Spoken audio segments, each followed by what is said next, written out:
Here in Arizona, hiking and climbing, you end up with going through quite a few boots.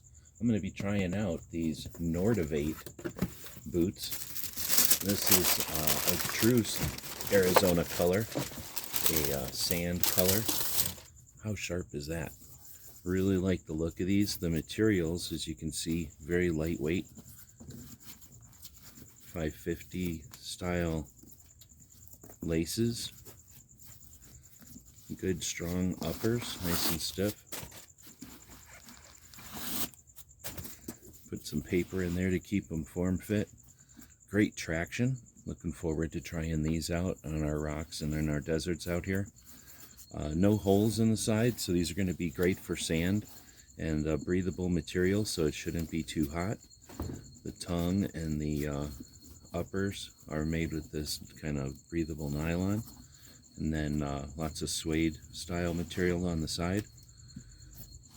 These don't have a thick toe, so even more lightweight.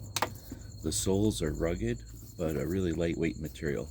And that's what I really look for in the desert. I don't need to be carrying a lot of extra weight along.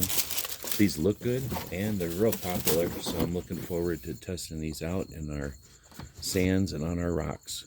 I want to thank NORTIV for sending us these to check out. Hope this helps.